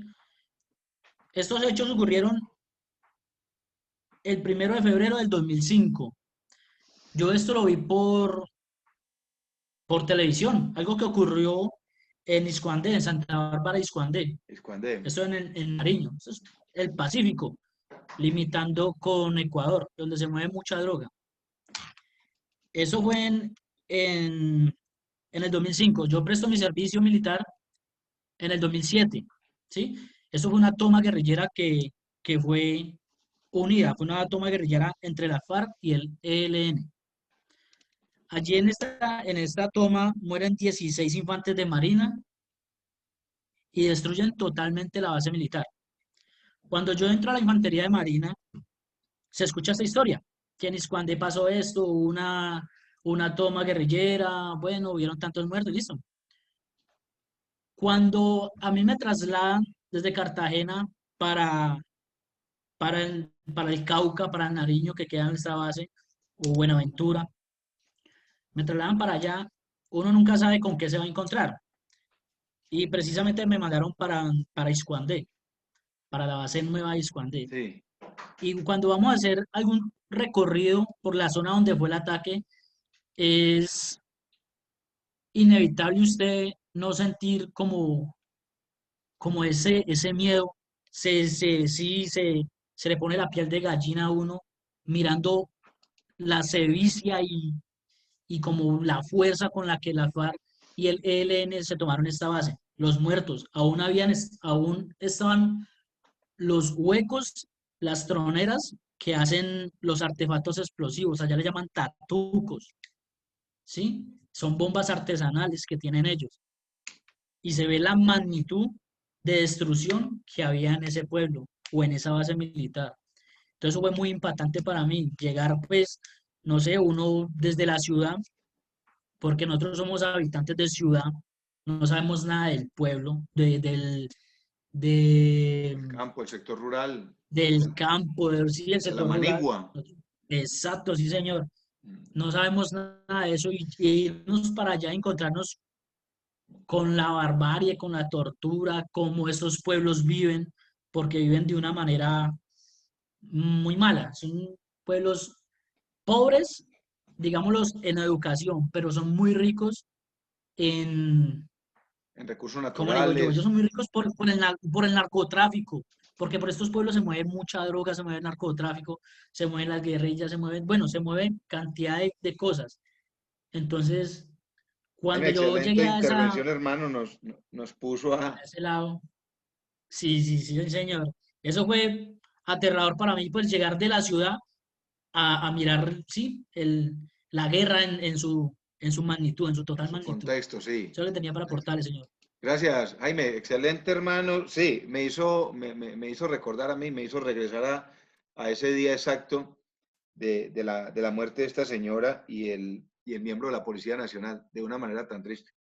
Hermano, muchas gracias por el aporte. Excelente. Carlos Arturo.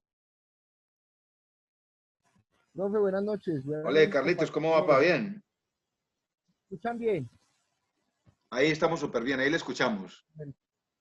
Bueno, profe, por ejemplo, yo estoy investigando, primero que todo el video me pareció excelente, Gracias. habla mucho de donde viven mis papás y de donde son, que es San Carlos, Antioquia. Sí. En este momento ellos viven ahí, una de las aguas más hermosas que yo me he bañado, cristalinas completamente. San Carlos. Por ejemplo, yo quería compartir lo que fue el paramilitarismo. Porque primero todavía se ve ya en ese pueblo, cuando uno va a visitarlo, pues siempre se siente, a pesar de que es muy calmado ya, pero siempre se siente como la zozobra del pasado. Porque eso, a pesar de que cuando ocurrió eso, pues creo que yo tenía por ahí 5 años o incluso no había nacido, pero todavía se recuerda de generación en generación. Entonces, yo quiero hablar hoy como del paramilitarismo. Bueno, hemos hablado como la contraparte de la guerrilla. Entonces, estuve como investigando y quería preguntar, venga, pero ¿de dónde surgió esa idea? ¿Fue que nosotros la creamos o ya estaba como tal plasmada? Y encontré algo, pues como un parrafito pequeño, pero dice que fue heredado de los franceses. Utilizaba la represión de los movimientos independientes de sus colonias. Practicaban las torturas, las desapariciones. Y decía una parte, según los militares franceses, era preferible eliminar a los inocentes que dejar libre a un subversivo. Promovían los desplazamientos. Habla también de la historia de Colombia, cómo se crearon, que si vamos a ver, a raíz de los gobiernos que hemos tenido anteriormente, comenzaron a crearse desde la llegada de, por ejemplo, desde los presidentes. Habla también de una de las, y que no solo, profe, hemos sido nosotros afectados, sino países como Brasil, como Bolivia, como Ecuador, como Venezuela, han tenido también sus grupos paramilitares, que en su parte se crearon como la cura para una enfermedad que fue el levantamiento de personas que pensaban diferente, por así decirlo. Pero resultó que esa cura resulta peor que la misma enfermedad. No llegando allá, por ejemplo, está lo que me dice, ahí donde se surgieron en los años 40 y 50 grupos privados, tales como los pájaros, con el apoyo de las autoridades. Si bien es cierto, eran grupos que comenzaron sus raíces operando paralelamente con el ejército. donde el mismo Estado los armó, entonces el mismo Estado los desmovilizó. Y ahí es donde está la práctica, está llevando la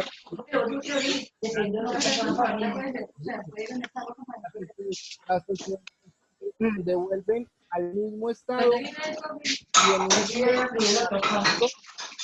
y las armó. Algo que ya después ya estuvieron a confirmar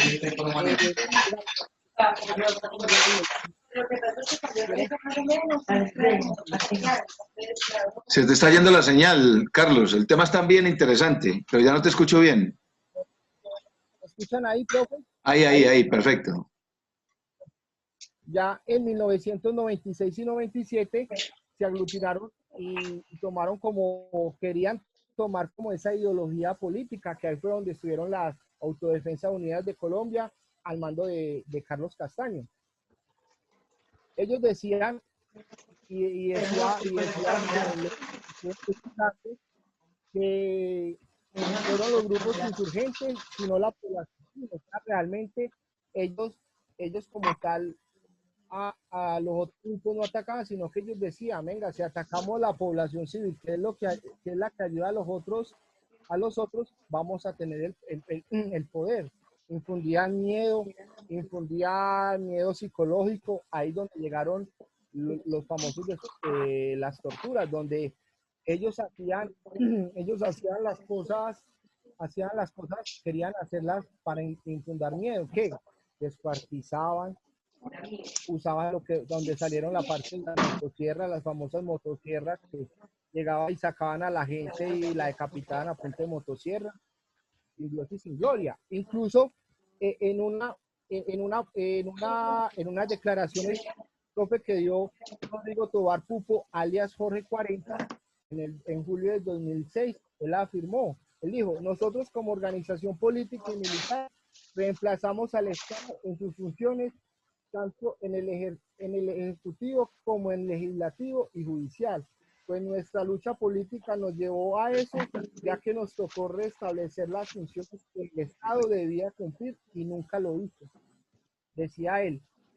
Habla también aparte lo que fue que a raíz de cuando estuvo Uribe fue donde más se disparó, donde nacieron también, por ejemplo, en el gobierno de San Pedro, ahí fue donde se fundaron las Convivir, donde realmente, ¿qué fueron las Convivir? Decían que personas armadas rurales que cuidaban a la gente, pero realmente eso fue como el residuo eso fue como legalizando lo que fue el paramilitarismo, bajo unos decretos que fue 2535 del 93 y 56 del 94. Que después las Sí, claro, Carlos, y usted lo acaba de mencionar y veo que hizo muy buen nivel de consulta sobre el tema y utilizó la palabra correcta. Cómo a nivel mundial, usted lo mencionó claramente, no solo en Colombia, países como Brasil, como Ecuador, que también las han tenido, pues nacieron los grupos paramilitares o los grupos, de alguna manera los podríamos llamar guerrillas de extrema derecha.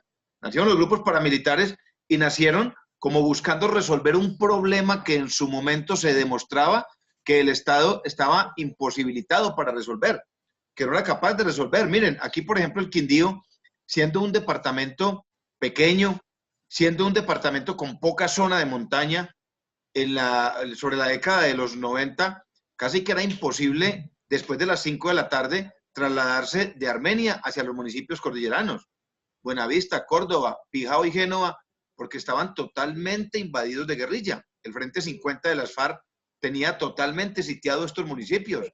Se tomó Génova, se tomó Pijao, trató de tomarse Córdoba, trató de meterse a Buenavista y era imposible. Entonces nacieron las Convivir de alguna manera como una respuesta más que de la sociedad, de los empresarios, de los ganaderos y de los grandes terratenientes por defender sus tierras y por defender sus propiedades. Ya teníamos en Colombia los secuestros express, donde llegaba un grupo un grupo de guerrilleros a un restaurante, a una discoteca, a un sector público y se llevaban 20 o 30 personas y terminó siendo un problema peor. O sea, la solución terminó siendo peor que la misma enfermedad, como lo refiere Carlos Arturo.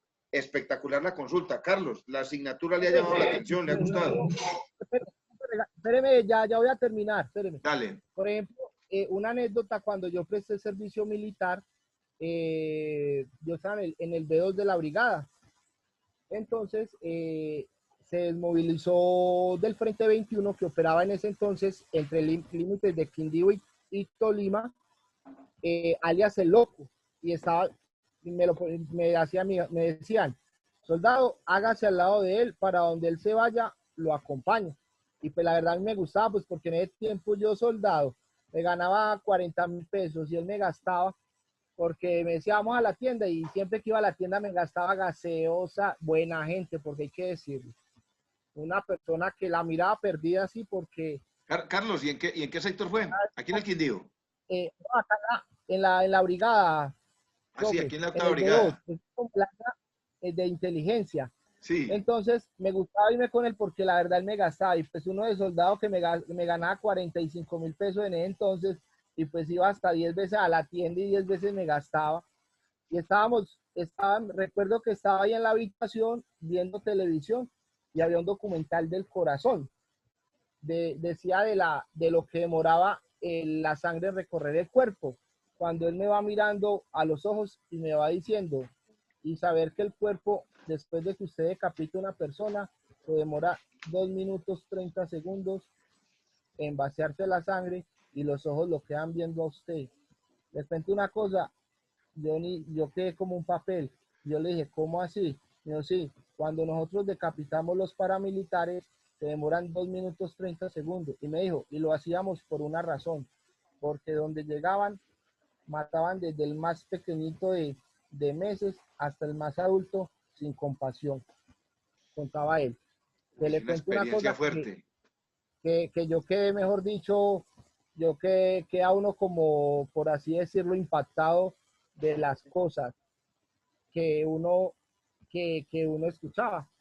Y realmente ahí es donde uno dice, venga, a veces juzgamos, por ejemplo, acá habla también de una parte, el pacto de Ralito, donde los líderes de las autodefensas y 32 políticos firmaron un pacto, donde la mayoría de los integrantes del partido de gobierno han estado por parapolítica. Entonces ahí es donde uno dice, complicado, ¿cierto? Y desgraciadamente, profe, estamos en un país, y se lo digo, yo voy a San Carlos, donde están mis papás, no vaya a hablar mal de Uribe, porque mejor dicho, es ponerse el lazo al cuello. Hey, así sí, de señor. sencillo. Decía también, profe, por ejemplo, de las personas que han caído en el conflicto interno. Son alrededor de 220.000 que están demostradas, sin contar las que están extrajudiciales, que por alguna razón no se han contabilizado. Y decía que el 60% fueron en manos de masacres, el 40% de asesinatos selectivos.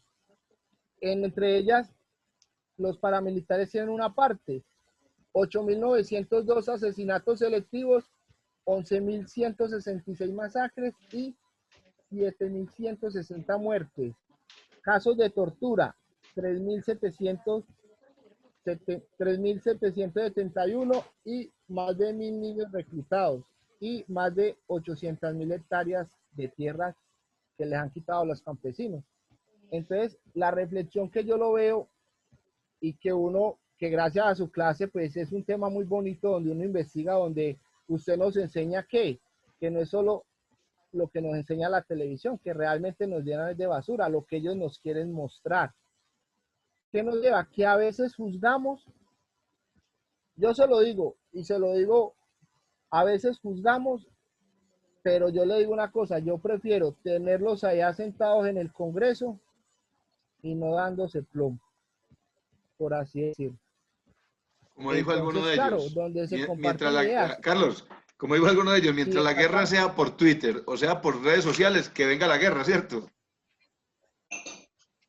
exactamente, claro.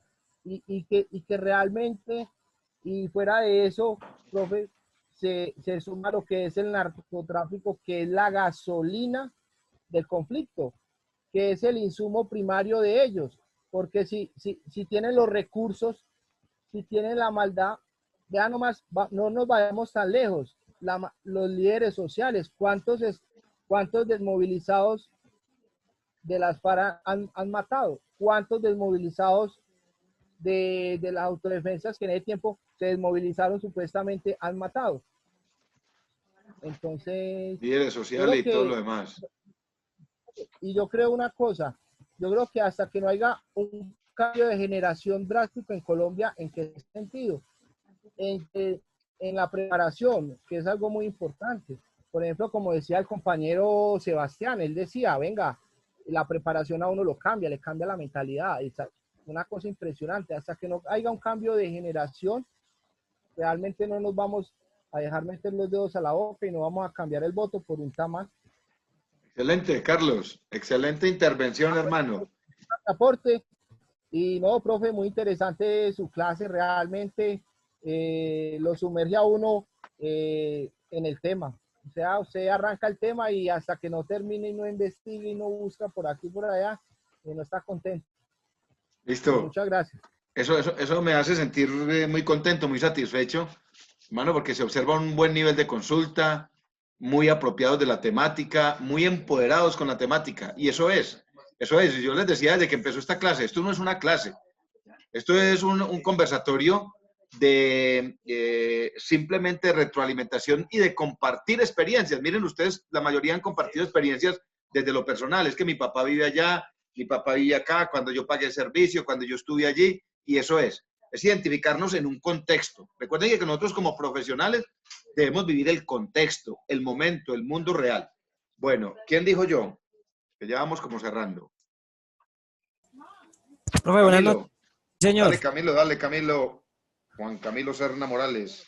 Como para cerrar todo lo que los compañeros han dicho, perdón, quisiera complementar también con el video, que es algo que uno como ciudadano no lo sabe, pero que a la hora de uno ver esto, la verdad que le pone a uno los pies de los pelos de gallina. Eso es algo terrible. Entonces quisiera hablar también un poquitico de eso y también de las consecuencias y las causas y cómo arrancó todo. Yo creo que todo arrancó desde esos partidos conservadores y liberales, donde se inicia una guerra del conflicto interno en Colombia.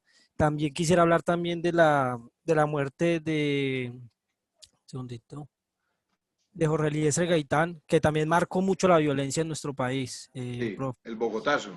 El Bogotazo. Quisiera Sí, hablar de señor. que hubieron disturbios, muertes, una violencia total en el país. Duró más o menos 3 días, pero no solo fue en Bogotá. Esa muerte impactó el país, que fueron en otras regiones también. Aparte de esa muerte, ya dice que en los años 60 llegan estos grupos guerrilleros, paramilitares, donde se financian del narcotráfico y se ubican en las zonas rurales, ¿cierto? Donde los más afectados, como siempre, han sido los campesinos. Quisiera comentarle por acá unos datos muy curiosos que no lo sabíamos. Dice que el conflicto armado en Colombia ha dejado, según desde el año 1958 al 2012, 220.000 muertos. Dice que el 81%, 80.000 eran civiles, personas que no tienen con la guerra. Nada que ver. Sí, nada que ver. 5.000 desaparecidos, 5.007.000 desplazados, 27.000 secuestrados, 10.000 víctimas de minas antipersonas, 1.892 masacres, 95 atentados con bombas, más de 6.000 niños reclutados. Son unas cifras escabrosas, ¿cierto, Camilo? Y sí, que verdaderamente lo ponen a uno a pensar mucho. Dice Creo, también, sufrió mucho, vea la suma, al año 2012, dice que 1.754 mujeres víctimas de la violencia sexual por parte de estos grupos. de las organizaciones, uy, tenaz. Que, ¿verdad? Y es, no, hay otra, hay desplazados, hay desapariciones forzosas que los tiraban a los ríos, los desmembraban, también los enterraban en esas fosas comunes, como Los ustedes, secuestrados, que fueron familia muchos. de secuestrados. Pienso que también para una familia, nosotros no lo hemos vivido. Si tuve o tenemos un amigo en la familia que el papá lo mataron en una finca en Génova, pero la muerte fue totalmente miedosa. Lo mataron a machete, imagínense. Y cada vez Uy, que, Dios mío. es que el hombre cuenta eso y dice que ya fue hace mucho tiempo, le dan a uno ganas de llorar y él se pone a llorar tristemente. Oh, Porque es claro. algo, sí, por sacarlo de la finca, lo mataron a machete. Algo Y macabro. sí, sí, sí, es cosas que no vimos nosotros, pero que uno las escucha y entra uno como en terror, en pánico y lo afecta a nosotros. Camilo, Profe, excelente la intervención. Sí, Ingrid quería decir algo. sí, profe, yo soy desplazada, yo soy víctima de la violencia armada. Sí, y Fui está desplazada en el 2005, está en las listas de la Guarir. sí, por mi hermano, que mi hermano lo mataron los de la UC en ese tiempo, que manejan allá en Buenaventura y todas vainas, nosotros los desplazamos. Estuvimos viviendo en Bogotá, Candelaria, y ahí de Bogotá nos vinimos para acá, para Armenia. Ingrid, o sea que usted conoce muy bien el tema de la ley de víctimas, ¿cierto? Sí, sino que hay cosas que a uno no le gusta pues hablar, ¿no? Sí, pero son las experiencias, Ingrid, ¿cierto que sí? Sí, Son las es verdad. experiencias y a veces es bueno abrir el corazón. Sí. Sí, Ingrid. Qué bueno, Ingrid, qué bueno que quiera compartir con nosotros esa experiencia personal, experiencia de vida. Lo que yo decía siempre, mire, aquí estoy yo y detrás de mí hay una historia. Y detrás de cada uno de ustedes hay una historia. Historia de alegría, historia de tristeza, historia de dolor, historia de mucho trabajo, de mucha lucha permanente. Y aquí estamos, de la mano diría yo, del Padre Celestial. Indiferente del concepto que usted o yo tengamos de Dios, el reconocer ese ser supremo que acompaña nuestras vidas y nos bendice cada día, a nosotros y a nuestras familias. Qué bien, qué bien. Dale, Camilo, qué bien, hermano. Qué bien. Todo esto fue en las zonas rurales, ¿cierto? Donde lo Sí, más afectados fueron los campesinos. Los ciudadanos, pues en esta época, o por lo menos yo, que tengo 25 años, pues no me ha tocado mucho. Pero es un tema, esto de la violencia es un tema tan delicado que todavía sigue y es presente. Por ejemplo, eso todo eso en las zonas rurales, pero en las zonas urbanas, profe, es algo que todavía se vive y se siente. No tener la tranquilidad de usted salir a retirar plata de un banco, a estar pendiente del celular en el centro, del hurto. Estos grupos iniciaron con esto del narcotráfico, pero en las ciudades manejamos esto que es el microtráfico, donde se desprende lo que decía el hurto, el asesinato, no estar tranquilo en las calles, estar pendiente con los niños, las violaciones, las extorsiones, que es algo que afecta también mucho las ciudades. Alguien querer emprender con su negocio, con su tienda, con su supermercado, con su negocio, con su con su futuro empresa, con su idea de emprendimiento.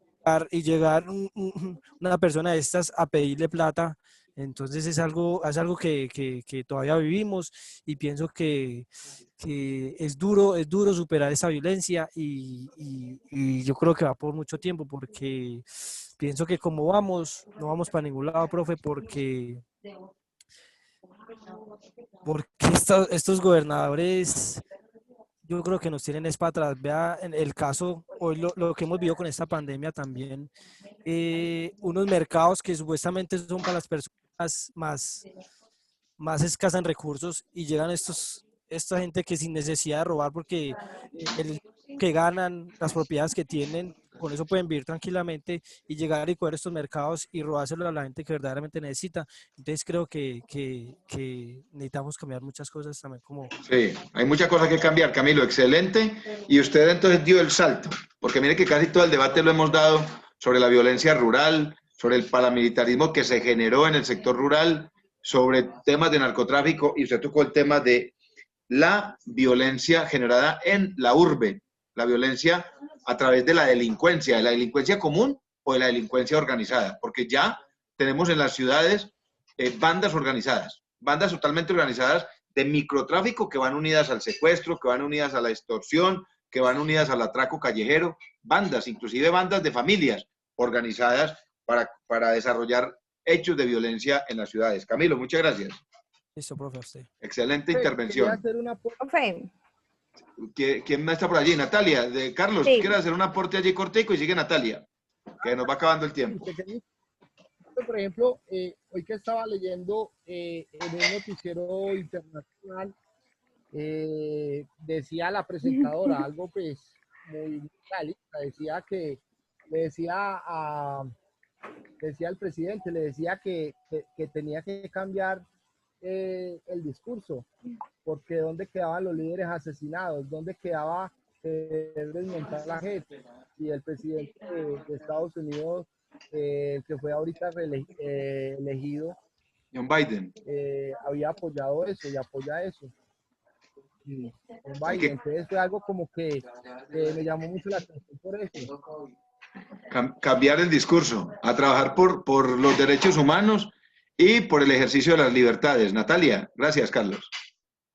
profe, bueno, voy a hablar del desplazamiento. Dale. Una de las consecuencias como más horribles que me ha parecido a mí que ha traído la violencia en Colombia. Ha traído mucha pobreza, aparte de que a la fecha, a hoy, ha dejado más de 262.000 muertos y 7.7 millones de desplazados desde el año 85 hasta la fecha. Y que es algo que queda impune, porque, por ejemplo, hay algo que es esto de la restitución de tierras y todo esto que les prometen que les van a devolver lo que alguna vez les quitaron. Yo cuando trabajaba en Sanidad de la Policía, un día hablaba con uno de esos uniformados que acompañaba a esos campesinos a que les devolvieran sus tierras. Entonces yo le preguntaba si eso sí es real de que a ellos sí les devuelven eso. Me contaba que la mayoría de veces no, porque primero, muchas veces les ponen tantas trabas, tanta gente, y como hay gente que es del campo, que no tiene mucho conocimiento, pues es muy fácil como enredarlas en eso. Y lo otro es que la gente sigue recibiendo amenazas después de que se va. Entonces, cuando ya saben que van a volver a recuperar su tierra, pues ahí vuelven y los amenazan, vuelven y les ponen un poco de trabas para que ellos nunca vuelven. Entonces, a la final, ellos nunca van a recibir lo que les prometieron. Exactamente. Y acabas de tocar el tema, pues hemos estado centrados en los orígenes y las causas, pero el tema de las consecuencias, 7.6, cerca de 8 millones de víctimas registra hoy la UARIB, que es la Unidad Nacional de Restitución Integral de las Víctimas, la UARIB, que es la Unidad Nacional.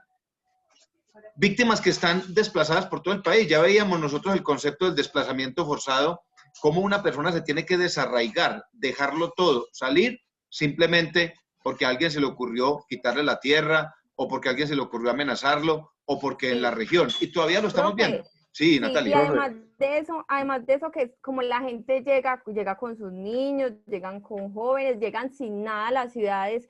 Entonces, muchas veces eso es lo que trae también más delincuencia, más pobreza, porque a la gente no tener oportunidades y llegar así, pues le toca recurrir a otras cosas para poder sobrevivir. Claro, inclusive a engrosar los cordones de miseria y de delincuencia en las ciudades. Natalia, perfecto. Profe, Otra palabrita acá, desplazamiento. Badúber. Sí, profe, quería complementar varias cosas a la compañera. Muy buena la intervención. Y es para mí el concepto, una de las causas de la violencia en Colombia es el poder de la tierra. En Colombia no hay una reforma agraria desde el año 1955 y de las grandes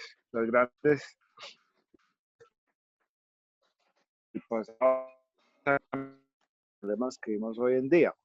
Y lo hago a través de esta radiografía. En los años 40, 50, sufrimos violencia causada por el bipartidismo.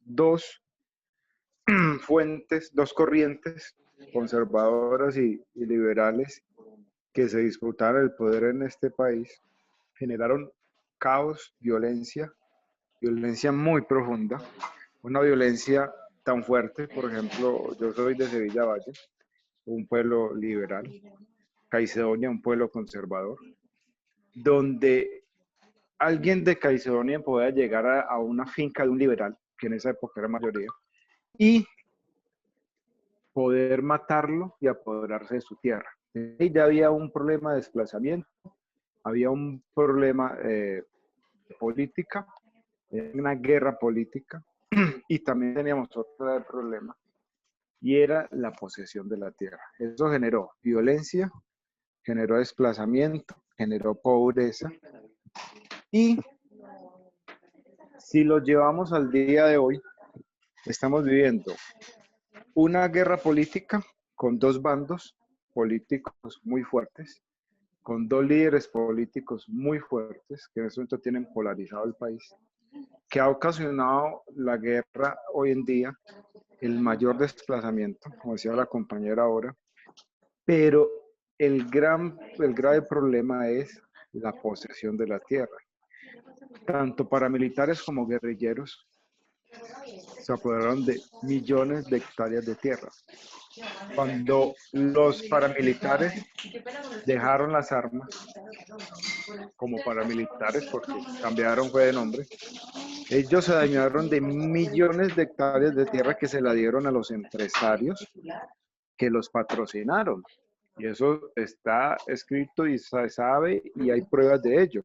Y una de las pruebas es que los ganaderos, por ejemplo, de la costa de Córdoba, los que manejaban la directiva de Fedegan, todos financiados por los paramilitares, se apoderaron de tierras inmensas en esa zona. En los llanos ocurrió lo mismo, en el Chocó ocurrió lo mismo, donde los paramilitares despojaron a las personas que les habían restituido sus tierras para entregárselas a los empresarios palmeros. Y eso mismo ocurrió en el sur del país. Entonces, estamos viendo las mismas situaciones de la época de los años 40, con un agravante de que el detonante de la guerra es la pobreza y la injusticia. Mientras haya pobreza y injusticia, nunca va a haber paz.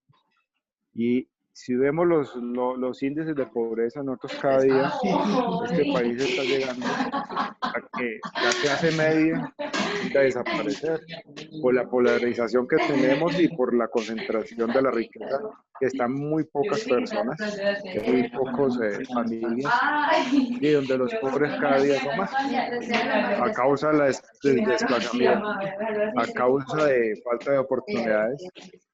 Si vemos, por ejemplo, en las zonas rurales, los altos grados de nutrición, de pobreza extrema, están en la zona rural. Y es paradójico, donde hay mayor cantidad de tierra, donde se puede sembrar y vivir de lo que se produce, y haya pobreza y existe desnutrición. Entonces, todas esas consecuencias nos han llevado a corrupción, de tener poderes concentrados, patrocinados por guerrillas, por paramilitares y mafiosos, donde ponen sus personas en la clase política, gobernaciones, senado, presidencia, para el manejo de su conveniencia, donde cada día van a concentrar más la riqueza, donde van a concentrar cada día más tierra, y la tierra es poder, en Colombia y en cualquier parte del mundo. Duber, cierra usted con 3 palabras claves generadoras de violencia en Colombia y en cualquier país del mundo. 3 palabras claves: pobreza, injusticia social y desigualdad. Son 3 detonantes de violencia, porque la pobreza conlleva a que yo tendré que hacer lo que sea para poder sostener a mi familia. Porque la pobreza conlleva a que no tendré las herramientas para acceder a los servicios del Estado, a los servicios de justicia. La desigualdad social, la injusticia. Ya estamos cerrando el foro. Sí, Profe, Ingrid. o sea, como para terminar, lo que uno analiza es que la guerra no es solamente un sede armado. Mientras haya desigualdad, como decía el compañero, pobreza, adquisición de poder, vulneración de derechos, siempre va a existir la guerra y siempre va a existir la violencia. Ingrid, usted acaba de decir, no solo con un arma cortopunzante o con un arma de fuego o con un cuchillo, con un revólver, con una pistola, con un fusil se asesina a alguien. También se asesina con el hambre. También se asesina con la corrupción. También se asesina negándole el acceso a los servicios del Estado. ¿Qué intervenciones tan buenas, Duber? Y todos los demás compañeros. Yo quiero cerrar manifestándoles mi más alto nivel de satisfacción, no solo con el foro, sino con la clase en general, que yo no le quiero llamar clase, con este coloquio, con este proceso de interlocución y de encuentro de ciudadanos. Eso somos nosotros. Ciudadanos que hoy, con conocimiento de causa, ya nos sentimos, ya somos más sensibles a lo que vimos. Mire, hoy vimos la imagen de doña Elvia y eso nos causa escozor, aunque muchos, la gran mayoría de ustedes no vivieron ese momento, que fue tan duro para el país, que fue tan terrible, y momentos como ese, momentos como la masacre del Aro, como la masacre de Bojayá, como la masacre en el Ariari, momentos que hemos tenido que vivir los colombianos cuando nos transmitieron como si fuera un partido de fútbol la toma del Palacio de Justicia, cosas que ha vivido el país y que hacen parte de la historia, de los problemas de nuestra historia.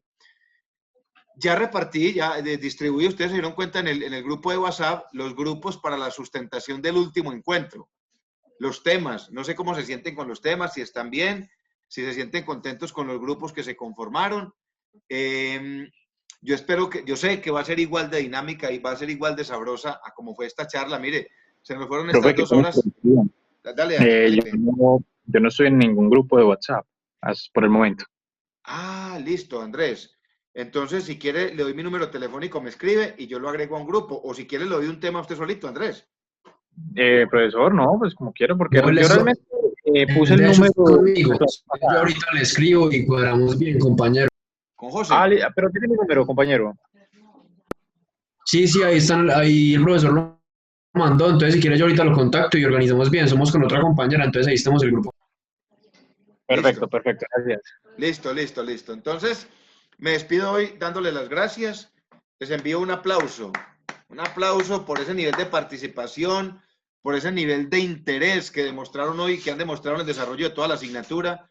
Yo tenía sustico cuando empecé esta asignatura, una asignatura tan teórica, como tan llevada a la carreta o al cuento, pero que la hemos vivido cuando ustedes han buscado el relato, lo han traído. El relato de doña Elvia me erizó la piel porque suena como a un relato de terror, como a unas películas o a unas novelas de esas escritas que, repito, cuando alguien la lea dentro de 30 años no va a creer que eso fue verdad y que eso ocurrió en nuestro país, en el país del Sagrado Corazón de Jesús, en el país inmarcesible de Colombia.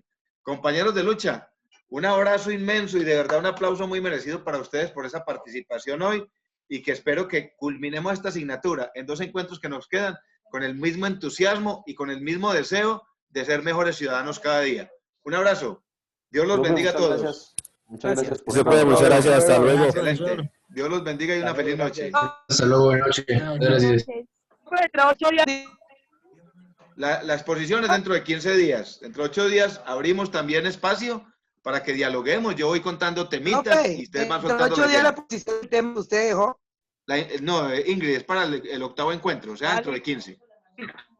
Eso, dentro de 8 días vamos a analizar algunas fechas importantes de Colombia y espero que todos participen. ¿Correcto? Un abrazo a todos. Feliz noche. Gracias, profe. Gracias, profe.